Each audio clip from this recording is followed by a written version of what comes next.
세상의 모든 지식 언더스탠딩.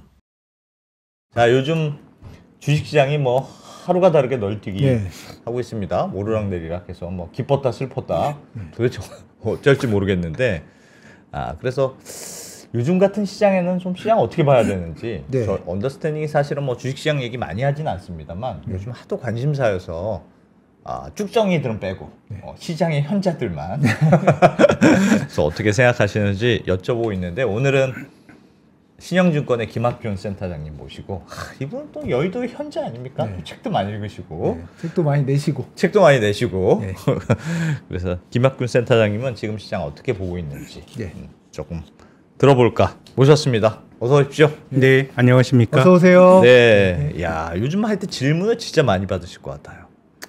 근데 저는 금융시장의 기억력이 진짜 짧은 것 같아요. 왜요? 왜냐하면 좀 시장이 많이 오늘이야 올랐지만 조금 흔들렸다고 생각해서 좀 고민을 하시는 거잖아요. 근데 연중 최고치가 11월 초인데 코스피의 조정 강도가 한 6.5%였어요. 물론 6.5%가 단기간에 떨어지면 많이 떨어진 것 같은데 근데 8월 초에도 그만큼 밀렸어요. 그렇죠. 사실 더 떨어졌던 것 같기도 하고. 8월 초에. 8월 초에 종가기 좀 비슷하게 밀렸고, 미국 나스닥이 지금 한 5% 정도 고점 대비 조정받았거든요. 그래서 시장은 우리가 오를 때나 떨어질 때나 하루하루가 새로운데, 나스닥은 몇 년째 강세장이었다고 우리가 생각하지 않습니까? 올 초에 26% 조정받은 건 기억을 못 하시죠?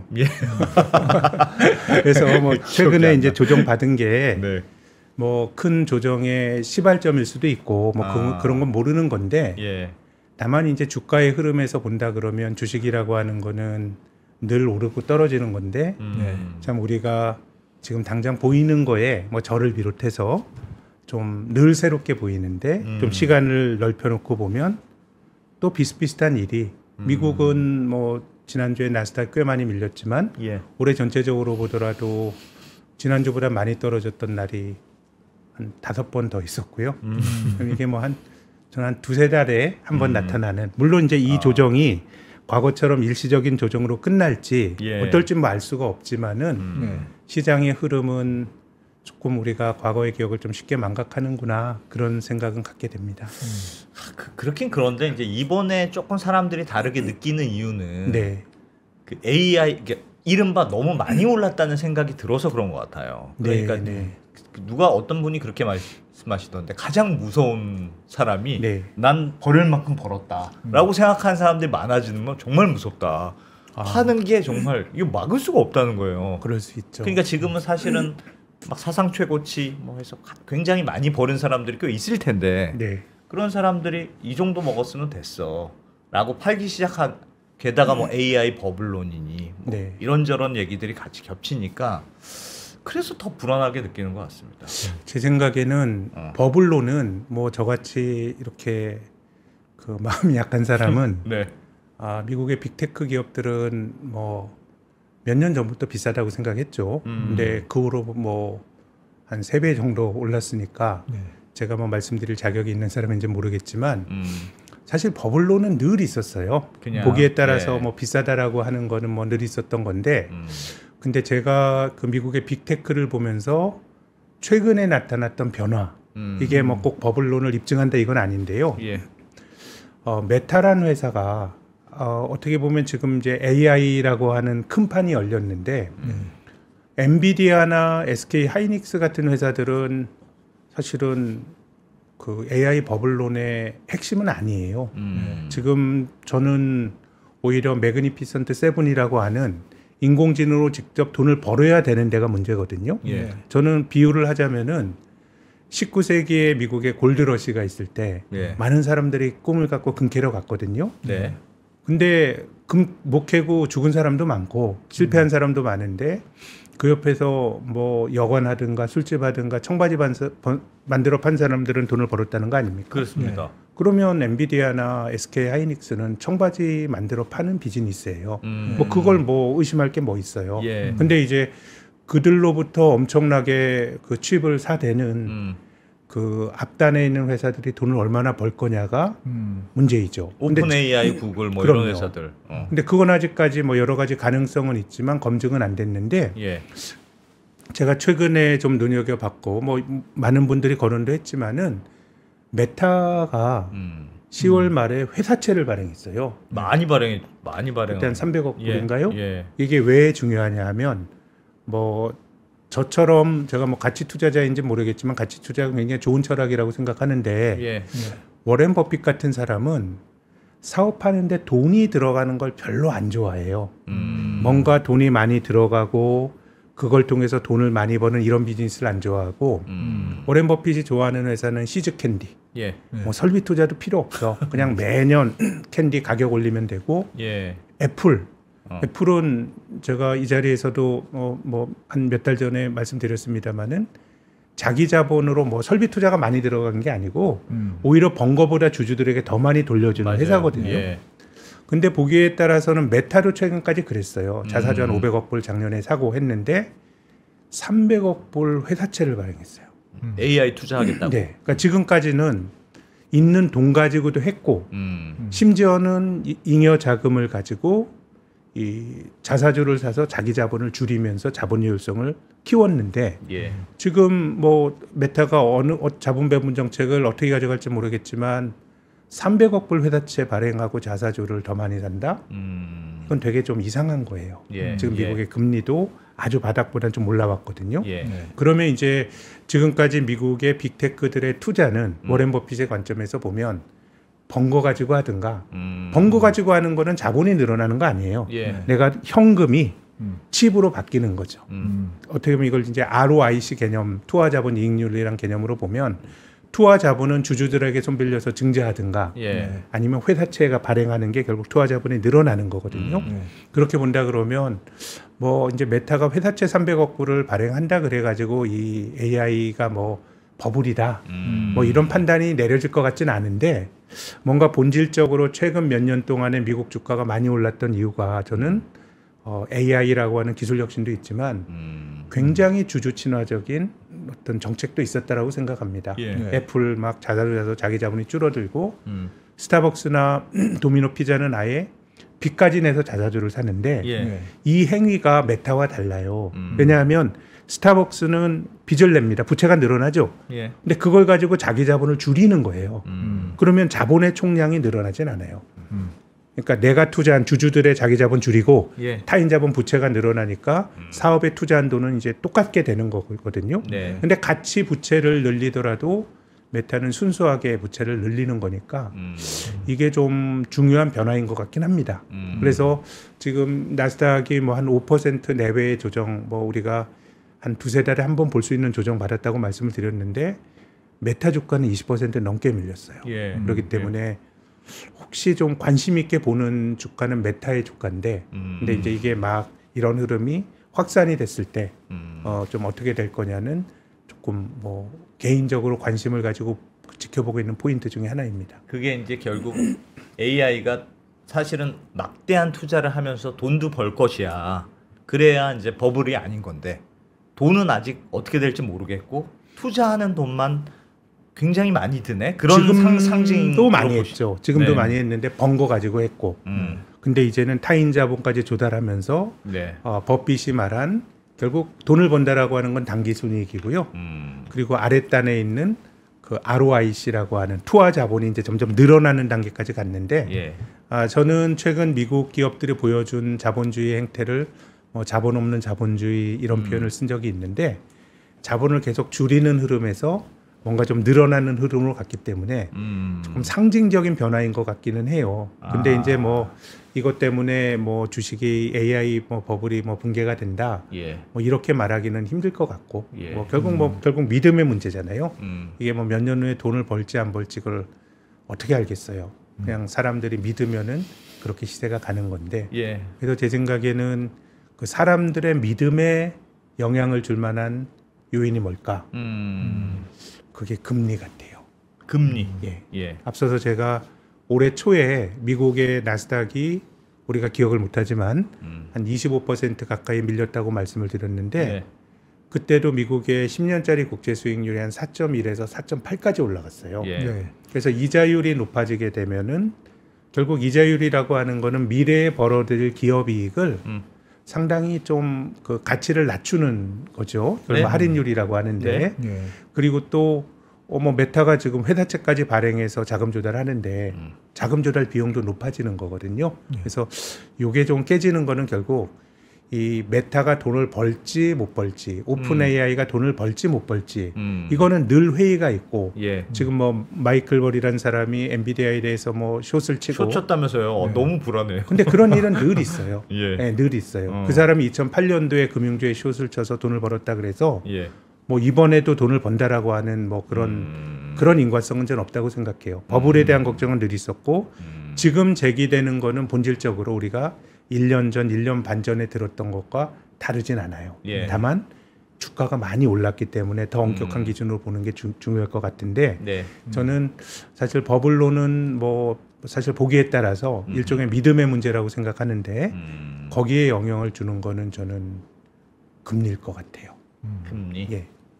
그래서 금리가 어떻게 될 거냐에 대한 또 의견도 말씀을 아니 그러니까 그게 그러니까 예를 들면 금리에 대한 얘기 당연히 지금 해주실 것 같은데, 그러니까 그 버블론이라는 게 너무 투자가 지금 기대감이 과해잖아요. 네. 현실보다 기대감이 과한 것 같아. 혹은 그렇게 말씀하시는 분들이 많은데 지금 당장 돈을 못 버는 건 같아요. 확실히 AI로 돈을 버는 기업은 많지 않잖아요. 네. 계속 투자하는 단계잖아요. 네. 근데 이게 마치 군비 경쟁처럼 내가 여기서 돈을 좀 못 벌 것 같다고 해서 멈출 수가 없다는 거예요. 네. 미국 국가 간으로 봐도 그렇고 미국과 중국 간의 경쟁으로 봐도 멈출 수가 없고 미국 내 기업들 간에 봐도 멈출 수가 없고, 그러니까 누가 하나 죽을 때까지는 계속되는 거 아니야? 이 막대한 투자라는 게. 네. 그게 버블론 같지만 이 버블은 아직 당분간은 꺼지진 않을 것 같아. 그런 기대감이 쭉 근데 간다는 가정이 저는 있는데 지금 사실 이게 버블인지 아닌지 저는 알지 못하는데 네. 아이 그런 건 없어요. 뭐 그런 게 어딨어. 사람들이 결국 집단적 기대가 예. 그래서 저는 지금 이제 엔비디아라든가 칩을 만드는 쪽에서 그런 균열이 나타날 것 같지는 않고요. 근데 최종단에서 그 칩을 쓰는 사람들이 이제 이렇게 투자를 하는데 예. 도대체 이거 얼마를 벌어야 이게 그 자본 효율성이나 유지할 수 있는 거야. 그리고 한 회사만 하는 게 아니고 여러 기업들이 다 하는 거잖아요. 예. 그렇게 본다 그러면은 저는 결국은 그게 미래에 대한 기대가 엄청나게 지속이 될 것 같아도 우리가 몇 해 전에 2차 전지도 마찬가지고요. 그런 건 없어요. 그거는 지금의 고정된 기대일 거라고 생각하고 예. 닷컴 예. 버블과 비교를 하면서 예. 그때의 뭐 주도주였던 라이코스나 엠파스 같은 야, 돈도 못 버는 그렇지, 회사들과 그렇지. 비교가 안 된다라는 것도 맞아요. 예. 근데 그 말에 제가 동의하지 않는 거는 예. 좋은 기업일수록 버블이 생길 가능성이 되게 높아요. 망하냐 안 망하냐 문제가 아니고 닷컴의 그 쓰레기 같은 기업들과 지금의 이 AI를 주도하는 기업들을 비교할 수는 없는데 예. 훌륭한 기업일수록 훌륭하기 때문에 밸류에이션이 굉장히 높아질 수가 있고 이게 기술주는 아닙니다만은 미국에서도 비슷한 일이 있었어요. 예. 미국의 60년대는 굉장히 투기적인 장세였어요. 그래서 그때 뭐 고고 장세라 그래서 가는 종목만 가고 예. 안 오르는 종목은 못 오르고 그때 막 말도 안 되는 기업 인수합병 예. 그리고 그때 우주 항공 산업이 아폴로 11호가 달에 가고 하면서 네. 뭐 기업들이 뭐 이름에 무슨 그 오닉스 오닉스 이런 이름 바꾸면 막 주가 올라가고 그랬어요. 야, 옛날 우리나라처럼 닷컴 때랑 똑같잖아요. 예. 그러니까 비슷비슷하게 반복이 되는데 이제 그러다가 이제 60년대 후반에 그 버블이 붕괴가 됩니다. 네. 그래서 사람들이 관심을 가졌던 건 야 이제 저런 주식들 말고 좋은 주식을 사자. 그래가지고 그때 등장했던 게 니프트 50입니다. 니프트 50라는 종목인데 예. 뭐 이게 뭐 맥도날드나 IBM이나 제록스인데 야 그 기업과 오픈 AI라든가 아니면은 뭐 구글이나 메타를 어떻게 비교해 뭐 그렇게 볼 수도 있는데 예. 네. 그때로 사람들이 오히려 지금보다 더 열광했어요. 왜냐하면 그런 기업들의 PER이 80배, 90배 이렇게 됐으니까요. 그럼 그 기업들 좋은 기업이 아직까지 살아 있잖아요. 예. 네. 그러면 그렇다 그래서 그럼 그 기업 주가가 멀쩡했느냐? 그 믿음이 깨지고 나서는 맥도날드 같은 경우는 73년의 고점을 넘어서는데 한 13년 걸렸고요. 와. 네. 저는 마이크로소프트도 말씀드리고 싶어요. 마이크로소프트는 닷컴 버블 때 껍데기가 아닌 아주 훌륭한 기업이었고 훌륭하게 변신하지 않았어요? 그리고 그 닷컴 버블 때도 나스닥 시가총액 1위였고 또 AI가 뭐 화두가 되는 최근에도 시가총액 1위 한 최근 한 2년 내에 또 올랐거든요. 그건 좋은 기업이잖아요. 그렇죠. 또 돈을 못 버는 기업도 아니고. 그렇죠. 근데 닷컴 버블이 붕괴될 때 주식이 63% 조정을 받았어요. 와. 근데 그럴 수 있어요. 근데 더 중요한 거는 조정 받은 다음에 한 7, 8년 기었어요. 7, 8년 기는 동안에 마이크로소프트가 돈을 못 벌었나? 아닙니다. EPS가 매년 한 7% 늘어났어요. 근데 중요한 거는 닷컴 버블 때 기대가 차고 넘치게 반영이 되니까 주식이 그럴 수 있는 거거든요. 그래서 다시 한번 말씀드리지만 AI 주식이라고 하는 게 지금 제 느낌에 아직 뭐 끝은 아닐 것 같긴 한데 그건 뭐 제가 뭐 이 방송을 들으시는 분들보다 뭐 더 권위를 가질 그런 아무런 근거가 없고 아닐 것 같긴 한데 문제는 그게 꺾이게 되면은 이건 좋으냐 아니냐의 문제라기보다는 주가가 미래에 대한 기대를 얼마나 투영하느냐의 문제인 것이죠. 문제니까 기업이 나빠지지 않더라도. 그럼요. 그게 이제 우량주 70년대 우량주 사람들이 기대를 모았던 니프티 50. 그때 미국의 그 문헌들을 보면 이 주식들을 원 디시전 스탁 그랬어요. 한 번 의사결정을 내리면 되는 주식. 평생 가지고 있는 주식. 한번 사기만 하면 된다. 이건 팔 필요도 없어요. 비즈니스 모델이 너무너무 좋고 또 매년 배당도 안정적으로 성장하니까 그러니까 그런 건 없어요. 그러니까 이게 어떻게 보면 좋은 회사냐 나쁜 회사냐라는 것도 있지만 좋은 회사라고 하더라도 미래에 대한 기대를 너무 많이 반영을 하면은 그거는 투자하기에 상당히 이제 고생할 수도 있는 거죠. 그래서 워렌 버핏이 뭐 이제 엔비디아라든가 이런 주식을 안 사잖아요. 그럼 뭐 버핏이 잘하는 거냐? 그건 아니죠. 그거는 뭐 태도의 문제라고 생각해요. 이거는 한번 삐끗하게 되면은 데미지가 크니까 이거는 내가 이런 데서 게임을 안 한다라고는 버핏의 철학인 것이고요. 근데 버핏은 이제 그런 판단은 있겠죠. 이게 뭐 어디까지 오르고 이런 거를 뭐 워렌 버핏인 줄 알겠습니까? 그건 내가 모르는 영역이지만 주식이라고 하는 거 한없이 오른 주식은 없는 거고 삐끗하게 되면은 상당히 데미지도 클 거라는 판단하에서의 나의 선택이지 이게 뭐 고점을 말하고 이런 건 아니에요. 그러면 센터장님 이거는 좀 세속적인 질문이긴 한데 우리 뭐 다 세속적인 얘기를 하고 있는데요. 뭐. 이게 지금은 어쨌든 기대감이 더 많이 반영되어 있는 시장이잖아요. 그래서 조금 조정받고 또 올라가고 불안하지만 어쨌든 자꾸 올라가는 시장인데 그러면 최선의 전략은 올라갈 때까지 계속 따라잡다가 붕괴되기 전에 파는 게 최선의 전략 아닙니까? 그런 주장을 하는 사람이 있죠. 조지 소로스. 그래서 붕괴되는 조짐이 뭘까만 생각하면 그 조짐이 일어났을 때 팔면 최고의 전략 아니냐. 뭐 아주 정확한 건 아닌데 제가 앞에 것만 듣고 이제 조지 소로스 같은 사람은 이 가치 투자 시장에서 소외받는 주식을 사서 기다리는 거는 소로스의 철학에 안 맞죠. 야, 너 무슨 뭐 그렇게 스스로 학대하냐? 그냥 가는 걸 사. 가는 걸 사고 그 대신에 남들보다 마차에서 한 발 먼저 뛰어내리면 된다라는 게 조지 소로스. 내가 먼저만 뛰어내리면 되잖아요. 그 마지막에. 그래서 제 생각에는 대부분은 가는 거에 사는 거는 우리가 잘하는데 뛰어내리는 게 힘든 것 같아요. 뭐 조지 소로스는 그런 감이 있는데 우린 계속 가는 것 같아요. 그렇죠. 그래서 저도 시장에 대해서 이제 그런 생각을 갖고 있는데 절대적인 기준은 아니고 제가 앞서서 우리 기억이 매우 짧다 이런 말씀을 드렸는데 우린 하루하루가 새로워요. 그리고 단기적인 주가의 흐름은 나에게 영향을 줘요. 그렇기 때문에 우리가 그것이 뭐 성장 뭐 그 AI 주식이 됐건 다른 주식이 됐건 잔파도를 타면 안 되는 건데 그래서 저는 그 주가라고 하는 게 일종의 물리학의 운동 원칙을 따르는 것 같아요. 이게 그게 무슨 말씀이세요? 일종의 한쪽 방향으로 운동을 하게 되면 계속 운동하고자 하는 속성, 관성이죠. 관성이 생기죠. 이게 이제 주식의 추세죠. 오르거나 떨어질 때 한쪽 방향 움직이는 게 있고 또 두 번째는 가속도라는 게 있어요. 이제 말씀하신 것처럼 야 올라가서 누가 그 한꺼번에 팔면은 조정을 받을 것 같은데 어느 순간이 되면 파는 게 두려워. 몇 번 이런 패턴이 반복이 되면 예. 그럼 가속도가 확 붙어요. 음. 그리고 더가. 관성과 가속도라고 하는 건 늘 주가가 오를 때나 떨어질 때나 나타나는데 예. 제 생각에 우리가 참고할 만한 거는 작용과 반작용 같아요. 다 뉴턴이 말한 유기체의 운동 원칙인데요. 예. 그럼 강세장은 결국은 올라가는 힘이 작용이고요.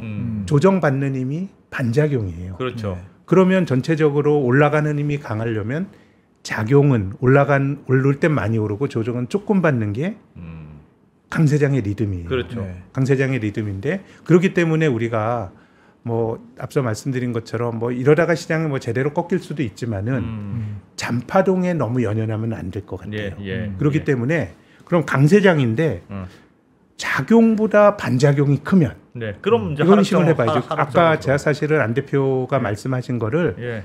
제가 그냥 조금 그 변형해서 말한 건데 그래서 세게 조정을 받을 때 한번 의심을 해봐야 돼요. 중간에 뭐 5% 10% 조정 받는 거는 예. 그럴 수 있다고 생각해야지 일반적으로. 어차피 잔파도는 있는 거니까. 예, 제 생각에는 그래서 이거는 뭐 정확한 기준은 아닌데 제가 요즘 시장을 바라보는 것도 코스피가 한 10% 밀리기 전까지는 예. 그냥 정과동으로 생각하자. 왜냐하면 관성과 가속도가 있기 때문에 우리가 4,200까지 올라온 것도 놀랍지만 3,500도 놀라웠고 3,600도 놀라웠어요.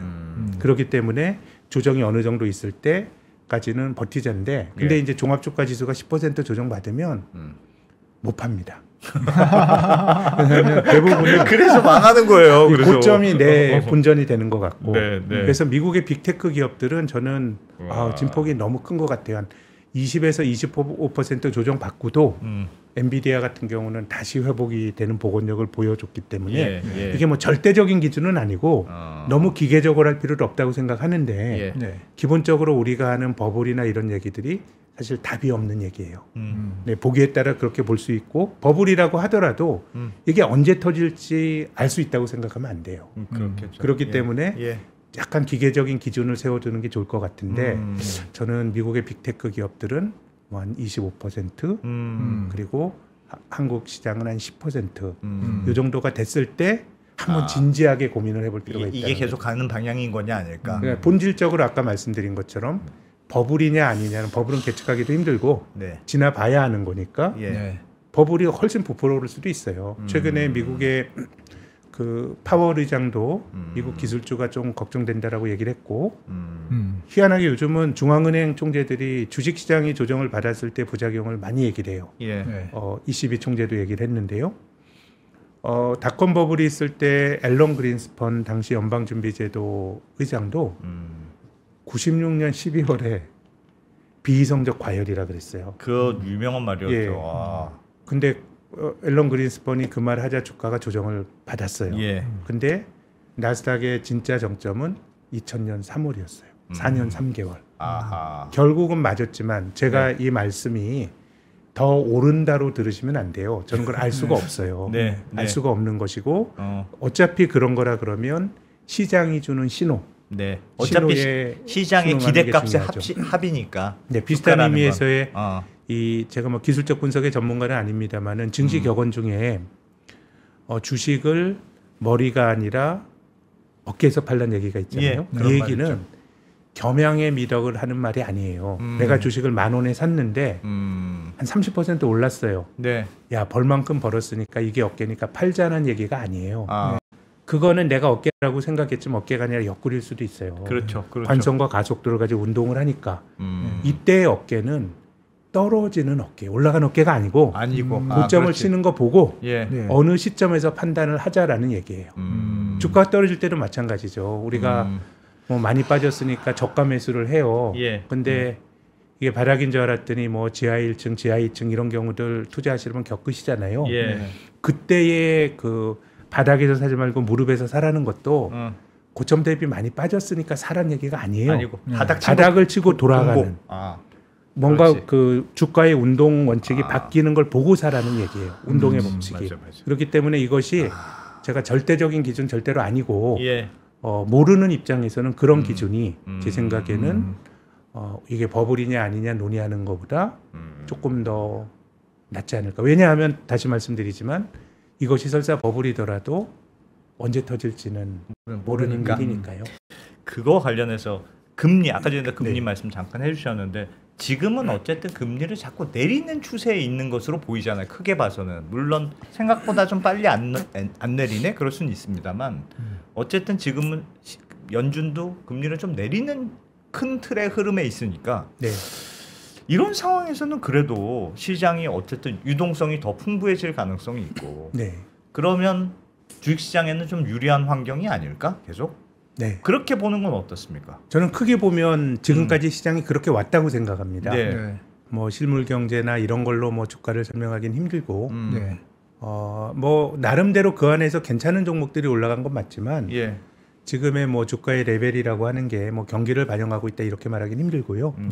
그래서 기본적으로 대표님 이야기하신 것처럼 이 채권과 주식이 그 가져왔던 관계가 달라졌어요. 그러니까 2008년 금융위기 이전엔 어땠냐면 금리가 떨어질 때 주가가 떨어졌어요.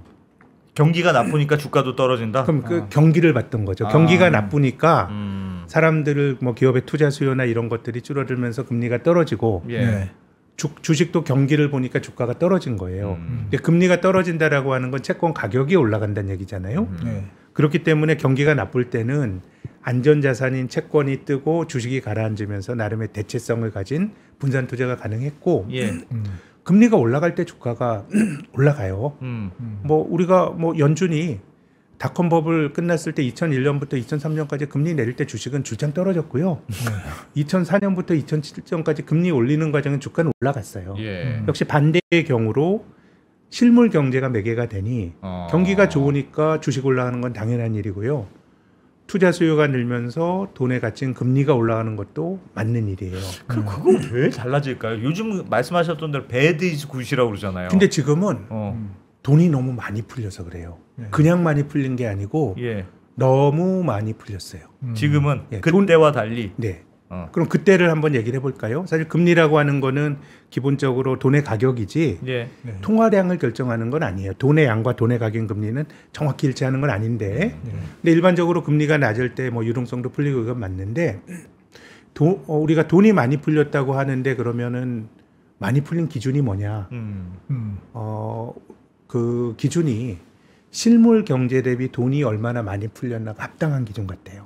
왜냐하면 돈이라고 하는 거는 우리가 거래의 매개 기능을 하니까 경제 규모가 커지면 돈도 더 풀려야 되거든요. 근데 이제 미국의 GDP 대비 정확히 본원 통화는 아니지만 중앙은행이 풀어낸 본원 통화 가까운 개념인 중앙은행의 자산 이게 이제 애초에 풀어낸 돈의 개념과 비슷하거든요. 이 비율이 2008년 금융위기 이전까지는 장기간 6%였어요. 실물 경제가 100이면 중앙은행이 한 6만 풀면 돌아갔어요. 100인데 어떻게 6만 풀어서 돌아가? 왜냐하면 중앙은행이 이 푸는 건 민간은행으로 가고요. 민간은행이 신용 창출해서 돈을 더 불려서 돌아간 거예요. 많이 풀리니까. 근데 이게 코로나 때는 35까지 갔었어요. 중앙은행이 푸는 돈이? GDP 대비 비율이. 그럼 우리가 돈이 많이 풀렸다 하는데 아주 장기적으로 수십 년의 균형값이 6인데 35까지 갔다는 거에 몇 배가 더 풀린 겁니까? 그러네요. 그렇게 많이 풀렸고 최근에 연준이 대차대조표를 줄이는 양적 긴축을 하다가 11월 FOMC에서 안 하기로 했잖아요. 22예요. 35에서 22가 됐지만 코로나 직전이 19였어요. 그리고 금융위기 전이 6이었어요. 그러니까 절대적으로 돈이 많이 풀렸고 그럼 돈이 많이 풀린 이유는 경제가 자신 없으니까 그런 거예요. 풍선 효과가 자산 시장에서만 나타나고. 그래서 올해 그 한국 시장에서 우리가 방송 들어오기 전에 좀 대화를 나눴습니다마는 코스피가 얼추 한 70% 올랐거든요. 근데 작년 말 대비 절대 주가가 떨어진 종목이 한 1,100개 가까이 돼요. 전체 지금 ETF 뽑히면 2,400개거든요. 코스피 대비 초과 수익을 못 내는 거 아니고요. 그냥 아예 절대적으로. 네. 곳곳에서 울고 있는 사람들이 있다는 뜻이네요. 많죠. 그렇기 때문에 저는 그럼 이런 현상이 아주 역설적으로 말씀드리면 그렇게 1,100개가 떨어지기 때문에 전체 주가 지수가 올라갈 수도 있다고 생각합니다. 그건 무슨 말씀이세요? 이게 어떤 의미냐 하면 사실 뭐 최근에 그 지배구조와 관련된 주식들도 한 몇 달 어려웠고 뭐 멀쩡한 주식도 뭐 장세가 그 안 맞으면 조정받을 수 있어요. 소외가 될 수 있는데 예. 지금 떨어지는 많은 종목들은 조금 진짜 어려운 회사들 같아요. 왜 그러냐면 아까 말씀드린 것처럼 돈이 많이 풀렸잖아요. 이게 예. 2008년 이후 기조적으로 나타난 현상이거든요. 돈이 많이 풀리면 기업이 퇴출되기도 힘들어요. 어디선가 돈을 조달하니까. 그렇죠. 그리고 돈을 많이 푸는 거는 저는 특히 이제 미국 같은 나라가 2008년도 금융위기의 트라우마가 너무 컸던 것 같아요. 예. 망하면 안 돼. 망하면 안 돼. 망하면 안 돼. 사실 뭐 한국이야 뭐 미국보다 훨씬 더 변동성 큰 경제를 그 겪으면서 예. 사실 그 근세에는 한국이 산전수전 공정전을 미국보다 더 많이 했죠. 외환위기가 더 큰 네. 위기였고 네. 카드 위기로 경제가 휘청거려 봤고 그래서 2008년 글로벌 금융위기는 한국에게 있어서 그 어느 때보다 나쁜 위기는 아니었어요. 근데 미국은 그랬죠. 뭐 그 이전의 위기를 찾으려 그러면 대공황 때까지 가야 될 정도로 그러니까 트라우마가 너무 곳곳에 박혀 있어요. 예. 거대 금융기관 파산시키면 안 된다. 안 된다. 그래서 2022년인가요? 2023년쯤 되죠. 미국의 실리콘밸리. 지방은행 예. 실리콘밸리 뱅크가 파산했을 때 네. 그때 재무장관이었던 그 제닛 옐런이 예. 예금자 보호해 준다고 얘기했어요. 그러니까요. 그 예금자 보호를 어떻게 해줍니까? 모든 예금에 대해서 그게 트라우마였다고 생각해요. 이제 그러다 보니까 저는 자본주의가 이것이 너무 냉혹한 말입니다만은 불황이 주는 미덕이 있다고 생각해요. 네. 심각한 위기가 닥치면 어려운 기업들이 정리가 되고 예. 그럼으로써 돈이 생산적인 대로만 가는데요. 지금 올해 우리나라 성장률이 한 1% 정도 할 것 같아요. 네.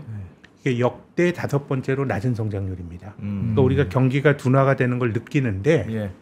한 지난 10년 정도 뭐 크게 보면 2008년 금융위기 이후로 보면 뭐 심각한 위기 뭐 떠오르십니까?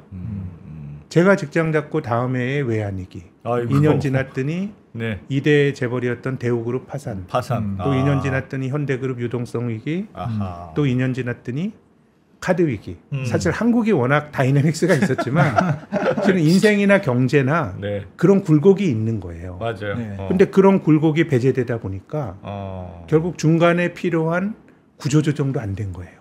그게 돈이 풀려서 죽을 애들이 안 죽었다. 돈이 많으니까. 아. 그게 한국뿐만 아니라 저는 글로벌 자본주의가 좀비 자본주의 아하. 내지는 파산 없는 자본주의가 된 것 같아요. 예. 그럼 이제 이런 종목들이 있다는 것과 잘 나가는 종목들이 왜 매치가 되냐 하면 그러니까 금리도 못 올리는 거예요.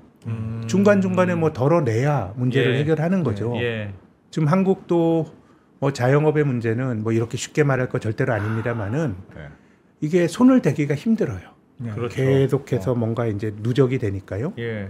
그러니까 뭐 특정한 종목이나 아니면 뭐 특정한 자산만 올라가라고 중앙은행이 의도를 가지고 한 건 아니지만 굉장히 다수의 어려운 주체들이 있다 보니까 예. 오히려 다른 쪽이 역설적으로 지금 상황이 뭐 예를 들어서 제가 뭐 AI를 말씀드리면 AI가 무슨 경기랑 상관이 있습니까? 예. 그냥 새로운 비즈니스예요. 예. 먼 미래의 수익을 버는 거기 때문에 이들에게는 오히려 투자는 금리가 훨씬 더 중요할 수가 있어요. 그런데 금리를 잡아주는 거는 어떻게 보면 다수의 아하. 구조조정이 지연되면서 이제 정말 손댈 수도 없는 이게 어떻게 보면 1990년대 이후에 일본이 걸어온 길이거든요. 야. 큰 샥은 없지만 경제가 활력이 없고 예. 뭐 이런 모습들이니까 그래서 저는 한국에서 1,100개 종목이 조정을 받고 또 미국에서도 제가 올해는 계산해 보지 않았지만 작년 재작년에 나스닥이 그렇게 좋았는데 네. 오른 종목 떨어진 종목 반반이에요. 종목으로 보면 미국도 그래요. 네. 이게 다 비슷하게 나타나는 모습 같아요. 예. 그런 쪽이 있기 때문에 금리가 오히려 못 낮추고. 못 못 올리고 올리고. 그런 과정에서 풍선 효과가 나타나는 게 우리 시장의 게임의 법칙인 것 같고 규칙이 아닌가 싶고 그래서 투자를 하시는 입장에서도 저는 주식 투자하다가 뭐 물릴 수도 있다고 생각합니다. 뭐 그게 예. 투자지 어떻게 뭐 바닥에 잘 사가지고 고점에 잘 팔아요. 예. 근데 지금 상당히 뭐 이제 주가 지수보다는 네. 왜 내 주식은 안 풀리지라고 생각하시면 꽤 될 것 같은데. 꽤 있어요 그런 게. 그런가요? 예. 그래서 저는 지금은 기업의 재무 상태표는 꼭 봐야 될 것 같아요. 아니 물려 있더라도 뭐 삼성전자 주식이 뭐 이렇게 좋을지 알았습니까? 불과 한 서너 달 전만 해도 삼성전자 들고 있는 사람이 제일 뭐 약간 천덕꾸러기 같은 취급 받았잖아요. 예. 그래서 괜찮은 주식은 어느 정도 시간이 지나면 복원력을 보이는 경향이 있는 것 같아요. 보장할 수는 없지만. 네. 그렇기 때문에 물려 있더라도 최소한 이 기업이 계속 기업으로 가는 것에 대한 그런 어떤 걱정은 없는 기업을 해야 되는데 작년 기준으로 우리나라 상장 제조업체 중에서 영업이익으로 이자를 커버 못하는 기업이 42%예요. 아이고야. 이게 단기적으로 그런 게 아니고요. 예. 계속 이 비율이 2008년 이후로 늘어나고 있어요. 상승하고 있어요. 그렇기 때문에 뭐 제 생각에는 좀 주식에 물려 있더라도 좀 밤에 잠 잘 잘 수 있는 주식으로, 특히 최근 몇 달 동안에는 오늘에야 지배구조 개선 기대주들이 좀 뛰었지만 최근 서너 달 동안에는 싼 주식들도 못 올랐거든요. 예. 그러면 제 생각에는 좀 지금 물리더라도 잘 물리는 게 중요할 것 같아요. 그 말씀은 반대로 말하면 주식시장에서의 양극화. 네. 잘 나가는 애들만 계속 잘 나가고. 뭐 지난 몇 달처럼 뭐 삼성전자와 SK 하이닉스만 독주하고 뭐 그때 장이 코스피가 한 80포인트 오르는데 오른 거 한 250개 떨어진 거 600개 이런 날 많았거든요. 예. 그건 좀 완화가 되겠죠. 완화가 되겠지만은 기본적으로 과거 그 어느 때보다 좀 차별화는 좀 크게 나타날 수 있는 그런 환경 아닌가라는 생각이 듭니다. 그러니까 다수의 어려운 기업들, 다수의 어려운 사람들이 있는 상황에서는 금리를 하쉬하게 올리기는 어려워 보이네요. 그러면 어쨌든 이미 놓쳤죠. 네. 그 타이밍은 물론 뭐 이미 이런 건 뭐 그게 제가 이런 말할 자격인지 모르겠지만 이미 파산 없는 자본주의로 왔어요. 그래서 지금은 뭔가 손대기가 힘든 그런 상황인 것 같습니다. 아까 말씀드린 건 돈이 너무 많이 풀렸고 또 돈을 푸는 방식도 너무 파격적으로 바뀌었죠. 예전처럼 중앙은행이 돈 풀 때 뭐 얌전하게 뭐 단기 국채나 사고 이런 게 아니고 뭐 기업에게 직접 지원도 하고 뭐 그런 식으로 된 거잖아요. 특히 또 코로나가 금기를 깬 것 같아요. 이게 코로나라고 하는 어떻게 보면 역병이 생기다 보니까 그러니까 뭐 모든 예외들이 어떻게 보면 중앙은행이 민간 기업까지 사실 지원을 하고 또 일본은 뱅크 오브 재팬이 주식 ETF도 사거든요. 상당수 일본 상장사의 5% 정도 지분을 중앙은행이 갖고 있어요. 근데 그거는 반칙이죠. 왜냐하면 자본주의에서 경쟁은 돈 벌려고 하거든요. 근데 돈을 배타적으로 공급할 수 있는 권한을 가진 중앙은행이 누구 특정 그 플레이어의 편을 들어주는 거예요. 그런 셈이죠. 반칙이죠. 그래서 저는 이게 자본주의의 모럴이 상당히 많이 훼손됐다고 생각하는데 그런 쪽에서 뭔가 한쪽에서는 계속 기회를 잡고 한쪽은 계속 소외가 되는데 소외가 되는 거는 저는 이유가 있을 가능성이 많기 때문에 한번 지금은 손해를 보고 계신 종목 있는 종목이라고 하더라도 그 종목이 3년 5년까지 지속 가능한가 이런 것들은 한번 좀 점검을 해볼 필요가 있다는 말씀 드리고 어려울 싶습니다. 수 있다. 그러면 아까 전에 그 말씀하셨던 어깨론 있지 않습니까? 우리가 모르죠. 끝을 모르지 않습니까? 근데 그래도 아직은 이게 끝이 아닌 것 같아라고 생각할 수 있는 뭔가 근거들이 있어야 되는데 그 근거가 말씀하셨던 대로 여전히 유동성을 여전히 조이기 어려운 환경. 그러니까 미국도 왜 실업률이 AI는 좋은데 실업률이 조금씩 나쁘잖아요. 자꾸 고용을 해고하고 AI 때문에 오히려 해고하는 일이 벌어지니까 고용시장을 걱정하는 연준 입장에서는 금리를 그래도 올리기가 좀 그런데 이런 분위기가 형성돼 있잖아요. 그러니까 그렇게 생각하면 계속 돈은 풀리는 국면이고 큰 하여튼 돈의 방향은 어쨌든 주가를 올리는 방향으로 아직은 가고 있는 거 아닌가 그렇게 생각하면 저는 뭐 많이 올랐지만 또 우리가 주가가 많이 올랐기 때문에 훨씬 더 엄격한 기준으로 시장을 봐야 된다고 생각하는데 주가를 밀어 올렸던 근본적인 규칙이 바뀐 건 아닌 것 같고 예. 그럼 이제 어느 국면에서 이 판이 깨질 거냐는 뭐 돈을 못 풀게 될 때 깨지겠죠. 그러면 그런 케이스들이 그럼 언제 있었냐? 예. 2018년과 2022년이 S&P 500이 한 20% 넘게 조정을 받고 예. 또 나스닥 같은 경우는 30% 조정을 받았던 케이스입니다. 그게 바로 인플레이션이에요. 인플레이션 너무 높아져서. 지금은 사실 전반적인 환경이 예. 오히려 뭐 미국 경제가 하드 랜딩을 한다 그러면 이건 뭐 주식시장의 100% 악재인데요. 예. 그냥 뭐 순환적으로 둔화가 되고 이런 건 좋은 것 같아요. 특히 미국 밖의 나라 입장에서는 네. 연준이 금리 올리고 뭐 달러가 강해지고 이런 거보다. 그래서 지금은 실물 경제가 가장 핵심적인 동의는 아닌 것 같고 예. 결국 이제 금리가 중요한데 그렇게 되면은 2018년 같은 경우는 뭐 그때는 이제 미국 경제가 조금 성장을 하면서 인플레가 생긴 경우인데 그때 또 트럼프가 보호무역 같은 거 이제 처음 하면서 예. 인플레에 대한 또 기대 인플레가 높아진 것도 있는데 그러면서 연준이 긴축을 하고 또 장기 금리가 올라가고 그러면서 주식이 폭삭 내려앉았거든요. 예. 예. 그리고 2022년에는 그때는 이제 글로벌 그 공급 체인에서 문제가 좀 생긴 면도 있죠. 인플레가 생기니까 주가가 조정을 받았어요. 지금은 좀비 기업이 많이 존재하고 하기 때문에 네. 구조적으로 인플레가 생기기가 힘든 상황이기 때문에 크게 보면 저는 자산 시장에 유리한 환경인 것 같아요. 그렇기 때문에 지금 주식 시장은 뭔가 세상이 좋아져서 올라간다라기보다는 예. 시장 주변을 둘러보면 걱정 속에서 주가가 올라가는 지금까지 올라온 과정이 좀 그랬다고 봐요. 뭐 한국도 마찬가지고 그렇게 보면 단기적으로 또 장기적으로 인플레이션이 생길 수 있는 가능성을 한번 말씀드리면 그거는 뭐 그렇다가 아니고 우리가 투자하는 입장에서는 인플레이션이 생기고 장기 금리가 올라가는 게 지금은 치명상이니까 네. 한번 체크리스트에 놓고 한번 보자라는 얘기인데 최근에 물가가 예. 조금 불안해요. 미국, 한국, 일본 미국? 다. 예. 우리나라 물가가 10월 물가가 나온 거는 한국이 유일해요. 예. 근데 8월 달에 전년 동월비 1.7, 9월 달이 2.1, 예. 10월 달이 2.4. 계속 올라가네. 계속 올라가요. 예. 근데 이게 왜 중요하냐 하면 8월부터 상호 관세를 물렸던 시기예요. 예. 미국은 물가가 그 9월까지 나왔네요. 8월에 2.7, 그리고 9월이 3%까지 갔죠. 예. 일본도 2.7, 2.9까지 갔어요. 예. 그렇기 때문에 다 올라가네. 그러니까 지금 우리가 10월 말 11월 초에 조정을 받았던 이유도 지금 연준 입장에서도 예.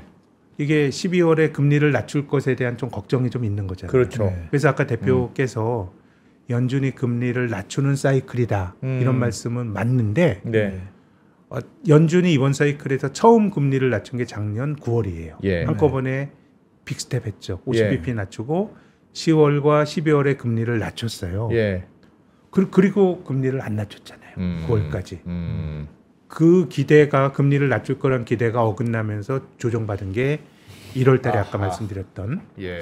그래서 저는 지금 좀 위험 요인을 꼽자면은 뭐 경기나 이런 것들을 생각하면 물가 불안이 장기화될 것 같지는 않은데 우리가 관세라고 상호 관세라고 하는 건 못 봤던 세상이잖아요. 네. 못 봤던 세상이 경험치가 많지 않은데 몇 달 물가가 올라가는 모습이라 그러면 연준이 예컨대 12월에 금리를 낮추는 게 엄청나게 논란이 되고 또 장기간 또 이 금리 인하를 못한다라 그러면 예. 그냥 올 초처럼 되는 거 아닌가요? 우리가 기억도 못하죠.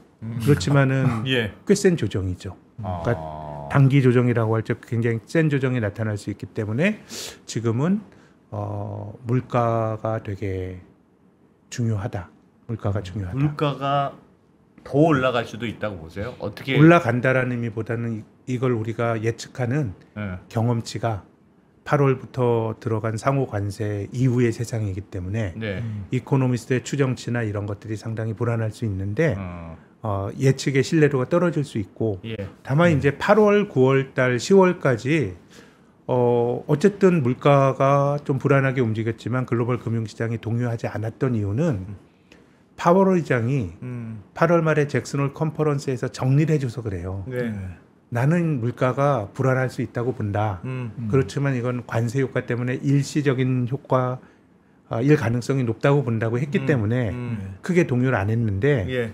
근데 그 11월 FOMC 하고 나서는 약간 톤이 바뀌었잖아요. 예. 이거 예. 12월 금리 인하를 기정사실로 보면 안 된다라는 톤으로 얘기를 했기 때문에 이게 작년 올해 초와 조금 비슷한, 그리고 주식은 또 많이 올랐기 때문에 그렇기 때문에 뭐 만약 조정을 받는다면 그러지 않을까 싶은 생각이 들고 예. 또 아주 장기적으로 보면은요, 지금은 물가가 많이 올라가기 힘든 구조예요. 아까 말씀드린 것처럼 사실 돈이 잘 돌아야 물가가 올라가는데 그렇죠.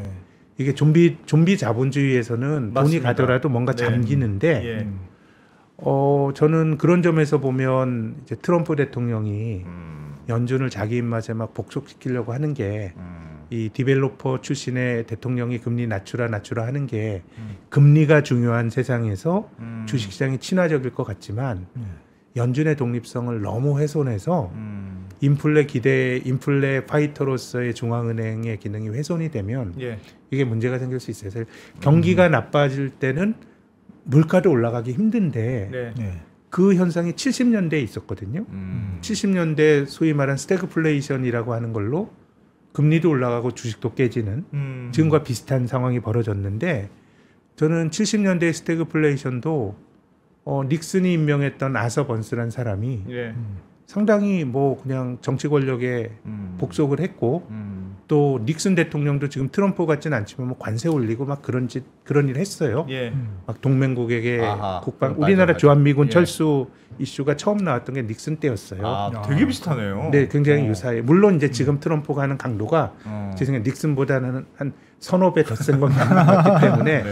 같이 비교하는 건 맞는지 모르겠지만 예. 적어도 저는 뭐 파월 의장이 아. 뭐 그 전문가로서 또 중앙은행 수장으로서 적절한 스탠스를 취하고 있다고 생각하는데 예. 5월에 파월이 뭐 바뀌고 뭐 이런 것들이 뭐 상승 작용을 일으키게 되면 그것도 이거는 뭐 여기서부터는 약간 소설에 가까운 하나의 시나리오이지만은 장기적으로 보면 트럼프가 막 연준에 자기 사람 꽂고 이런 게 좋은 건 아닌 것 같아요. 잠깐 말씀해 주셨는데 그러니까 좀비 기업들이 있고 네. 기본적으로 주가는 좋고 하지만 경제가 막 엄청 뜨겁고 그렇지는 않잖아요. 네. 지금의 상황이. 네.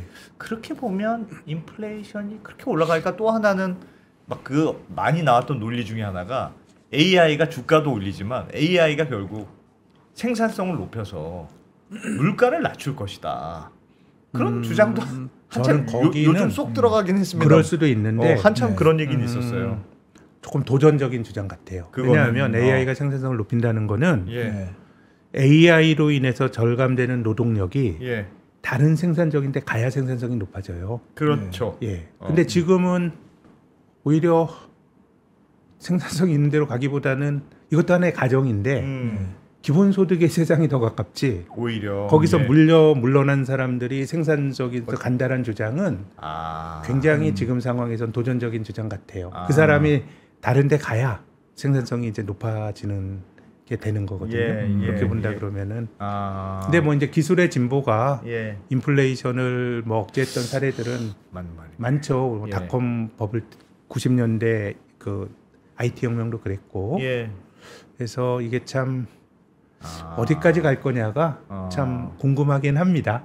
근데 지금 결정적인 그런 어떤 치명상, 뭐 한국 주식은 이건 아니고요. 아니다라는 의미가 뭐 아직도 코리아 디스카운트예요. PER 뭐 11배 조금 넘고 PBR 1.3배 이거는 뭐 버블이라고 말하기도 힘든 여전히 예. 디스카운트인데 이제 뭐 한국이 지금 만약에 한국 시장이 이제 세계 조정을 받는다 그러면 예. 내부적인 모순이라기보다는 이제 뭐 미국의 빅테크 기업들이 조정을 받고 한 글로벌 전염 효과로서 예. 뭐 한국이 그걸 피해 가긴 좀 어렵겠죠. 뭐 한국 시장에 내재가 된 뭐 고유의 모순이나 뭐 밸류에이션 과잉이나 뭐 이런 거는 찾기 힘든 것 같습니다. 주가가 올라가면 인플레이션도 올라갈 수 있나요?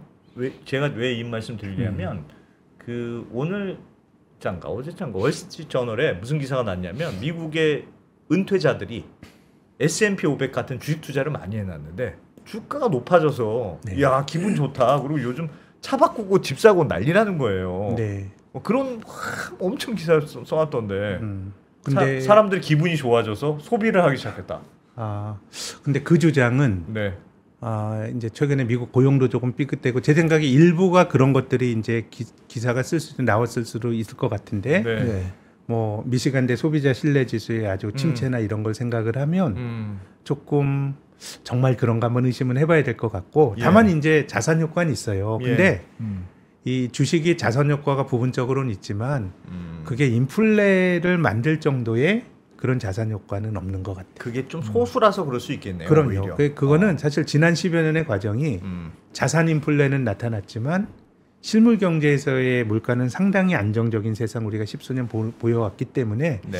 지금 자산 시장의 강세가 전체적으로 우리가 뭐 소비자 물가 지수 이런 개념의 인플레로 이어지는 연결고리는 약해진 것 같고 예. 그 약한 거는 자산 시장 빼고 나머지는 거의 힘든 게 많아서 저는 그렇다고 생각합니다. 예. 그래서 자산 시장이 좋아지면 물론 순기능이 있겠지만은 오히려 자산 시장은 나머지 경제가 어려운 데서 오히려 자산 시장이 역설적으로 저는 수혜를 보고 있는 포인트도 오히려 있다고 봅니다. 한국 주식은 그래도 아직은 조금 말씀 주셨지만 대체적으로는 조금 더 갈 수 있다. 우리는 미국과 달리 좀 제도도 좀 변경되고 있기 때문에. 네, 근데 뭐 그렇게 가는 거를 뭐 조금이라고 말할 필요는 없을 것 같아요. 이것도 역시 많이 갈 수 있다. 관성과 가속도가 있는 거니까. 관성과 예. 가속도가 있다. 그리고 뭐 밸류에이션이 엄청나게 목에 차거나 예. 뭐 이런 거는 아니니까요. 그게 많이 효과가 있어요. 저는 아직도 잘 요즘 신문에 나오는 게 이제 배당 뭐 분리과세, 네. 배당수 분리과세 문제. 주말에도 뭐 나오다든가 뭐 아니면 당정 이런저런 지배구조와 관련된 이슈들이라든가 그동안 상법 개정 이슈도 있었는데 그게 진짜 그게 우리 한국 주식 시장을 누르는 굉장히 근본적인 요인이었어야 얘가 없으면 확 날아갈 거야가 말이 되잖아요. 네. 근데 물론 그게 좋은 영향은 아니었겠습니다만 네. 그게 근본적인 원인이었어? 그것도 잘 모르겠더라고요. 저는 좀 근본적인 원인이었다고 생각하는 그게 근본적인 쪽이고요. 원인이라고 생각하시는? 그러니까 기업이 돈을 잘 벌어도 그 돈이 예. 결국 주주들의 돈이어야 주가가 올라갑니다. 그래서 그렇죠. 우리가 뭐 예. 우리 뭐 한국 경제에 대한 예를 들어서 뭐 주주 한원만은 어떻게 주가가 올라가냐 성장을 해야지. 네, 네. 그 말도 맞는데. 예. 근데 저는 이 비유를 들고 싶은데 한국 경제가 지금보다 훨씬 활력이 있었던 게 외환위기 이전에 8, 90년대입니다. 네. 그럼 그렇게 활력이 있었던 8, 90년대 한국 주식이 좋았냐? 예. 80년대 후반에 3조 원 때만 잠깐 좋고 나머지는 못 올랐어요. 예. 그거는 뭐 굉장히 오너로 불리는 지배주주의 전횡이 있었고 그 돈이 주주들에게 뭐 안 가니까 주가가 못 올랐다고 생각하거든요. 예. 저는 지배구조 개선만 가지고 주가가 오른다 그건 아닙니다. 저는 그 주가 상승의 필요 조건이라고 생각하는데 지배구조가 개선되지 않으면 기업이 돈 벌어도 주가는 못 올라가요.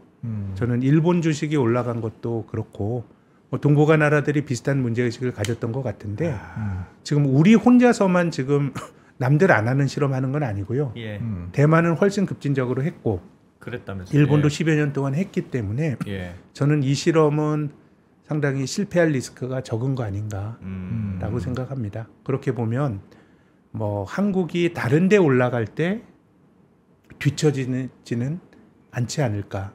예, 사실 작년까지는 다른 데 올라갈 때 뒤처지는 정도가 아니라 못 올랐잖아요. 그렇죠. 네. 그랬죠. 그렇게 본다 그러면- 심하게 그랬죠. 재작년까지만 작년인가요? 하여튼 지능순, 한국장 탈출 지능순. 네. 정말 한 1000번은 늘은 것 같아요. 그 단어를. 네. 이제 올해는 이제 수익률이 역전이 됐는데 이게 사실 초기 국면에서는 늘 반신반의하는데 예. 뭐 미국이 꺾이면 다 같이 꺾일 거란 생각은 드는데 예. 예. 그래도 저는 미국 빅테크보다 한국은 덜 떨어질 것 같고 전체적인 주가 지수는 한국이 저는 더 낫지 않을까 그런 생각을 갖고 있습니다. 좀 지금 이제 집에 이런저런 제도적인 개선은 계속 이 방향으로 간다고 보시는 거죠? 그럼요. 이건 뭐 이게 뭐 지금 정부가 뭐 어떤 생각을 가지는지 모르겠지만 주식하는 사람이 많아져서 그래요.